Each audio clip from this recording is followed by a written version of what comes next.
Tom Adlib's opening line. What kind of opening line is that? Okay. Tom Adlib's opening line. You're watching Flash and Pencils. Dirt on the street tonight, short stories in the spotlight. Writers bring their best to light. The story central time. Breaking down the plot, characters are fought. Twist and hit the spot. It's all you live tonight. Are you ready for some stories in a live stream glory? It's the contest of the year. Writers have no fear. Catch the suspense unfold. Feel the tales being told. Critiques fair and bold. The truth will soon be known. Dollars from far and wide. Mysteries you can't hide. Every twist takes the story right. By these rules we abide. Are you ready for some stories in a live stream glory? It's the contest of the year. Writers have no fear.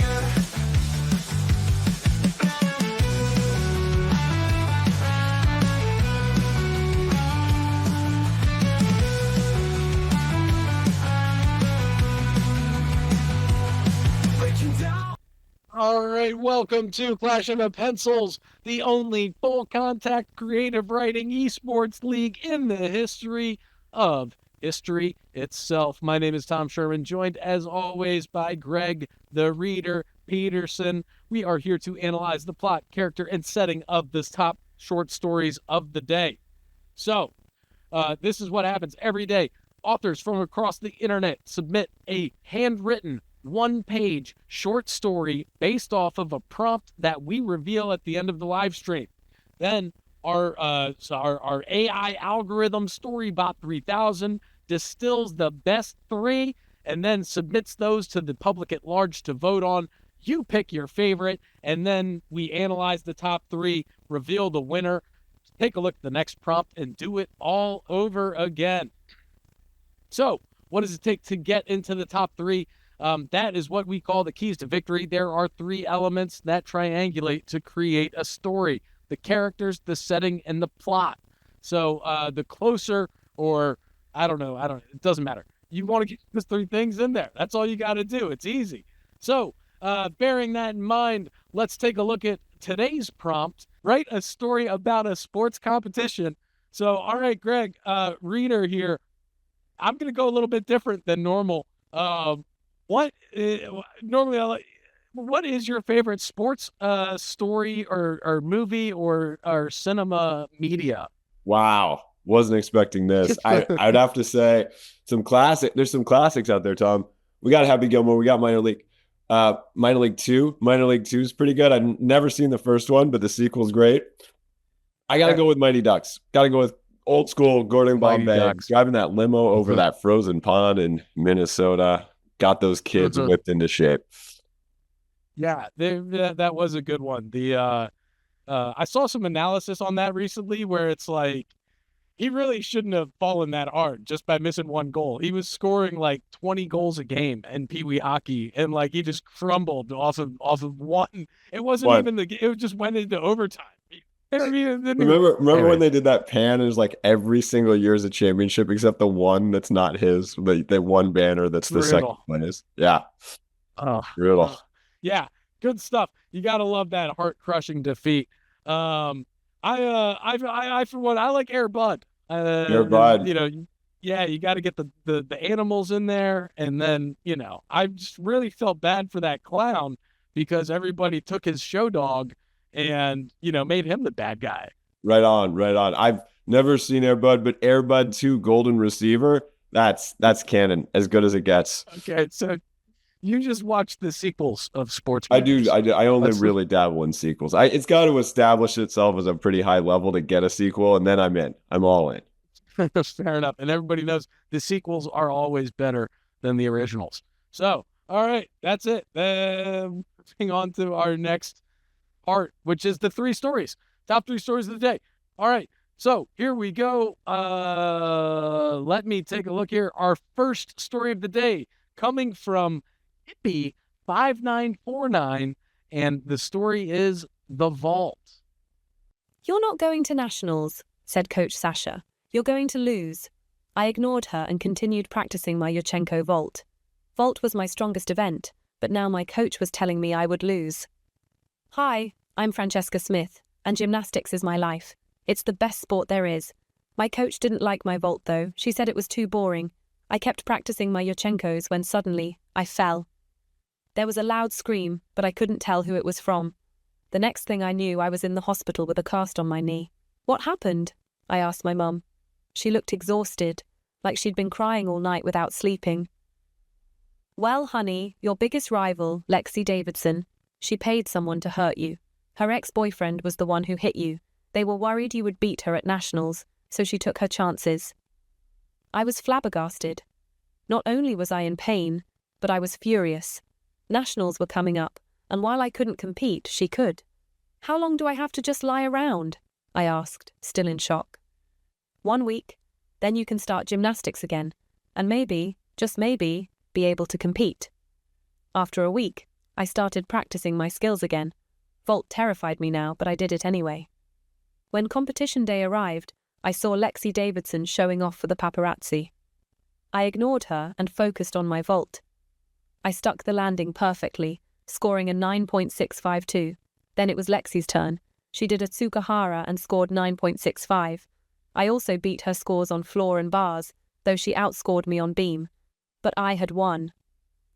Mom, I won, I screamed, thrilled to have beaten Lexi. Wait, what's happening to her? I asked, noticing a commotion.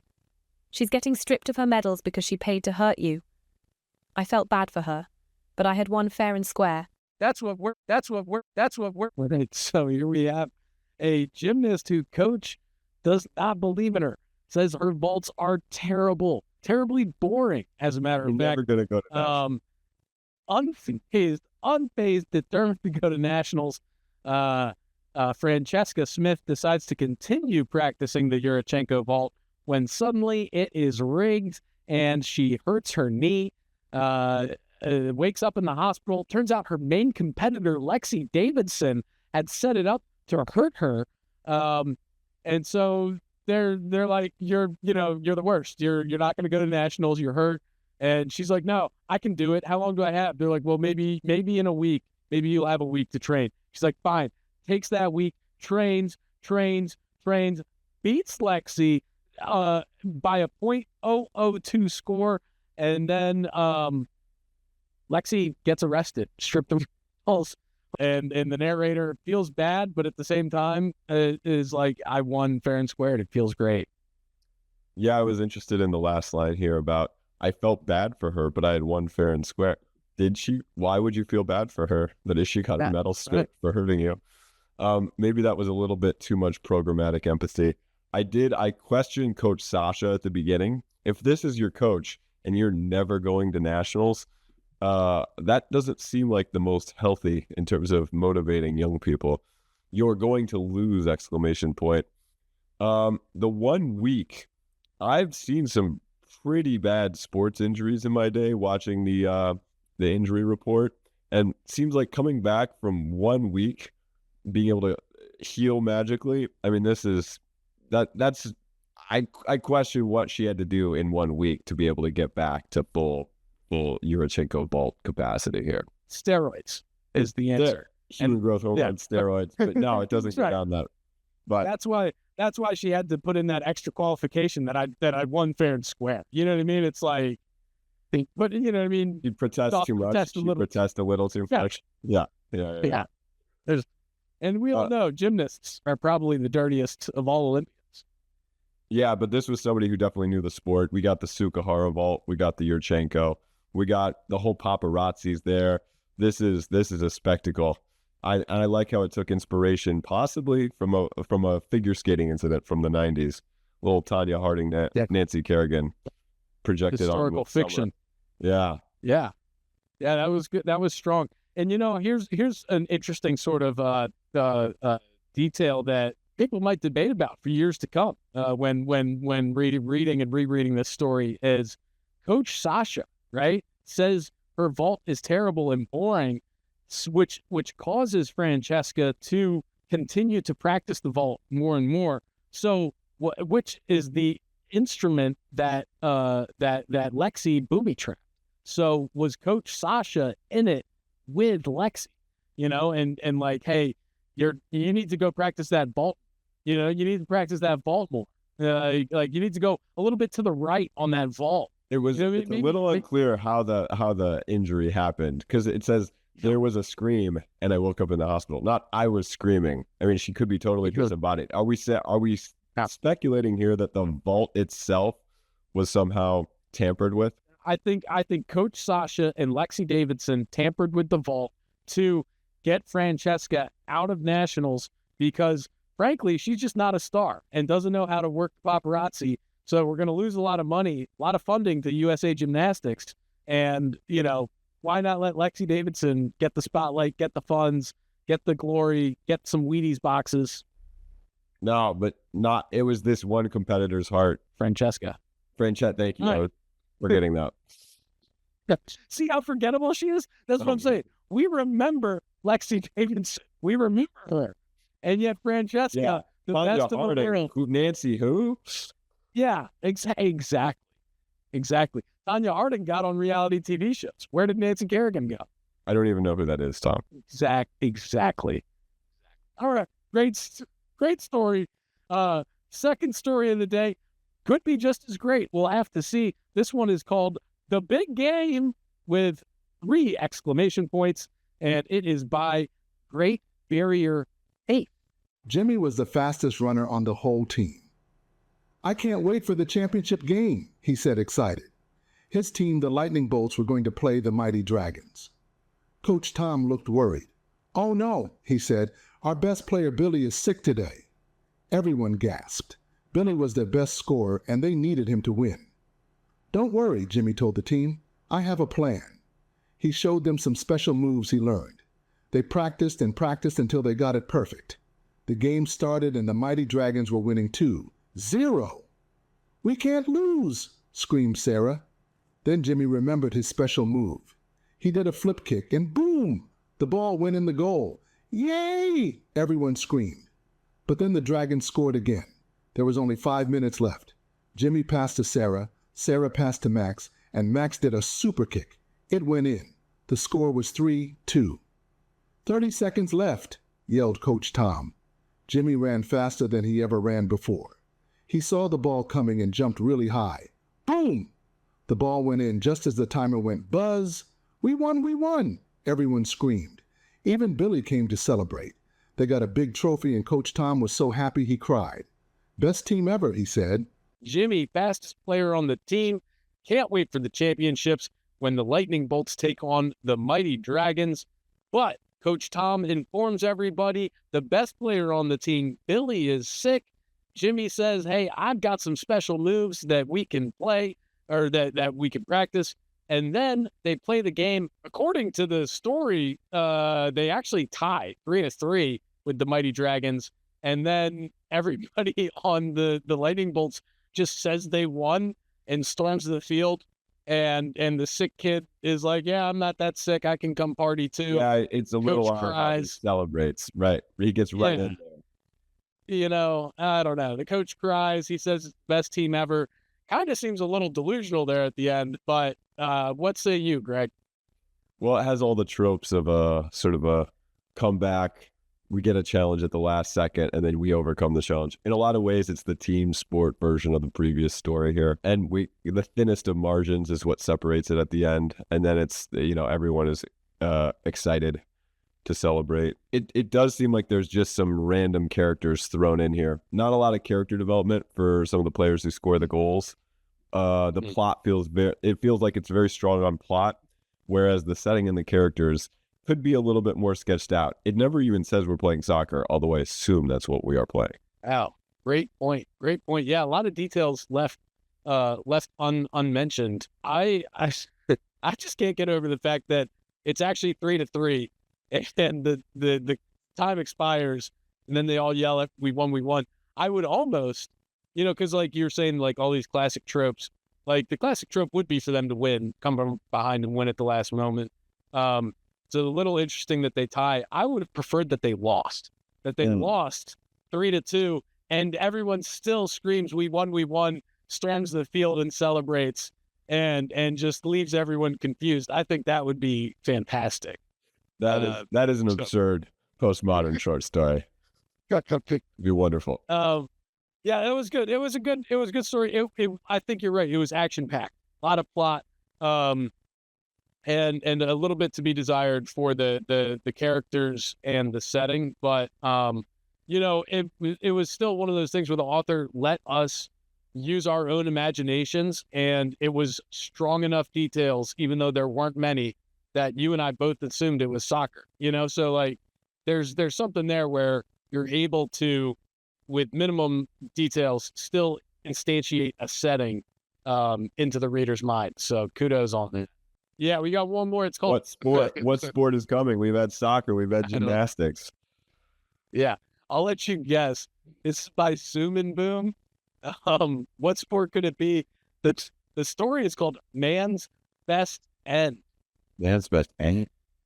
Bob was skiing super fast, trying to beat his opponent, a cute dog. Even though the dog was cute, they were still enemies.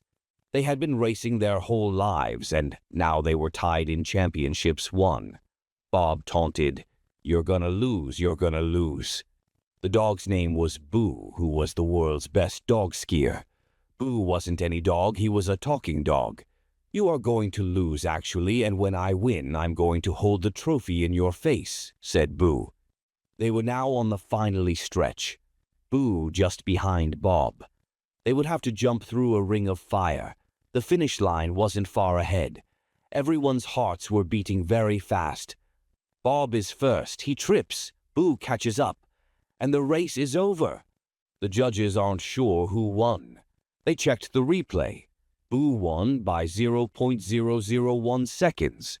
Bob throws his skis, brains his poles, and he starts crying, I can't believe I lost to a dog."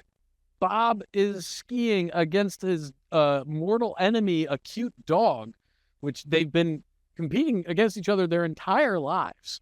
They're tied in championships. The dog's name is Boo. The man's name is Bob. Long story short, Boo wins, and Bob cannot take it. Breaks his skis, breaks his poles, and storms off, losing by 0.001 seconds. Yeah, what strikes me as the margin of victory in all three of these stories is the most minuscule possible. If we got 2 1,000ths, 0.00 whatever seconds, or whatever the last one was, which might have been a tie. That's even closer. That's closer than you can even. The last line to me feels like a little bit. I question the character development, because if they're even in championships, they've been competing their whole life. I can't believe I lost to a dog. You've lost half of the championships to this dog. Like, I bet you can believe it. That's a very good point. Yeah. I love the story flicks Ring of Fire. Did you notice how it started getting inflamed when they leaped through it? That was a nice little touch. I'd like to see a downhill ski race with the Ring of Fire. Yeah, and this is kind of the opposite of last story, where we knew they were playing soccer, but there weren't many details. This is, well, they didn't even say they were playing soccer, but this one they said they were skiing, and there were details, and there was interesting ones like a Ring of Fire and a talking dog that's gonna hold a trophy in your face. A lot of taunting. You are going to lose, actually, and when I win, I'm going to hold the trophy in your face. It seems like even though they're like grizzled veterans, esteemed, Hall of Fame kind of players, they're still just going at each other like it's like 7th grade, like JV basketball or something. Right. And I mean, it's worth pointing out that, so their entire lives, they've been competing their entire lives. Let's say Bob is 15, 16, right? This dog in dog years is 100. Yeah, 100 and something. What is that? Like, that's That's unbelievable. 42 and he's 112. This guy's competition skiing against a 112-year-old and losing. Like, no wonder he's frustrated. That would be frustrating. That's great math. By the way, great math on the fly there. Really hadn't seen that, but that close reading. That's why people tune in. You know, that's the sort of analysis you can expect here on Clash of the Pencils. Other things you can expect are the winner, the top 5 sentences of the day, the next prompt to come. But after that, all those actually can only come after we view this message from our sponsors. Edge of the runway where dreams ignite. Tom Cruise stares down into the endless night. Birds of flight school spoke to the plan. Grow together, fly hand in hand. Tom Cruise finds himself in the cockpit seat. Heart pounding, fist clenched, he can't be beat. He learns from the birds how to soar so high. Wings of steel under a violet sky. Birds of flight school grow with pride. Tom Cruise finding the hero inside. Together they'll rise into the unknown, learning the rhythm of the wind they flow. That's what we're. That is the Tom Cruise Flight School Bird of Flight School Flight, where you can stork to the plan, crow together, and learn to fly while Tom Cruise learns what it means to be Tom Cruise. All right, so they are sponsoring our winner tonight, which, drum roll please, it is The Vault by Kippy5949. Wow. Her coach, her opponents, nobody can keep her down. That is the story that soars. Gold medal. I haven't had it all. It really did. It had the details. It had the plot. It had the setting. It had the characters. And yeah, I don't know. Nothing else to say there except these are the top 5 sentences of the night. Top 5. Number 5. Well, honey, your biggest rival, Lexi Davidson, she paid someone to hurt you. Number 4. Jimmy ran faster than he ever ran before. He saw the ball coming and jumped really high. Boom, the ball went in just as the timer went buzz. So, number 3, you are going to lose, actually. And when I win, I'm going to hold the trophy in your face, said Boo. Number 2, when competition day arrived, I saw Lexi Davidson showing off for the paparazzi. I ignored her and focused on my vault. And the number 1 sentence of the night, they would have to jump through a ring of fire. The finish line wasn't far ahead. Fun day, a lot of sports stories. Feel like they were all the same story, except for the last one with loss. They kind of were, but it just hit those classic sports stories tropes that we all love, and why we tune in to sports in general, like Clash of the Pencils. Speaking of Clash of the Pencils, that's what we're watching right now. And this is our next prompt here Tuesday, right? That's right. Tuesday. That's right. Today is not Tuesday, so the next time we'll be here is on a Tuesday. The prompt is, Greg. Write a story with these 5 words or phrases. We've got Beatles, exploded, clans, follow me, and peace. All right. So where do you think our authors are going to be able to go with these words or phrases? Well, there's got to be some sort of insects, and then there's peace and exploded. I don't know. It could be something epic. Could be a battle. Yeah. Oh, an insect wars. Gotta love it. We've seen the likes of Crow Week before, but never Beetle Month. So Beetle Month. Beetles. It's nonstop. It's what the people want. Yeah, we gotta just follow those market signals. We're gonna get to 100 subscribers. and be trapped in a pure beetle themed we want those algorithms. That SEO, those algorithms are where we want to be. It's niche. We're finding our niche and niching down. Yeah. which is competition creative writing about Beatles. All right. So until next time, keep those pencils sharp. The kids, don't let your creativity get captured. Turn on the street tonight. Short stories in the spotlight. Writers bring their best to light. The story central time. Breaking down the plot. Characters are fought. Twist and hit the spot. It's all you live tonight. Are you ready for some stories? In a live stream glory. It's the contest of the year. Writers have no fear. Catch the suspense unfold. Feel the tales being told. Critiques fair and bold. The truth will soon be known. Dollars from far and wide. Mysteries you can't hide.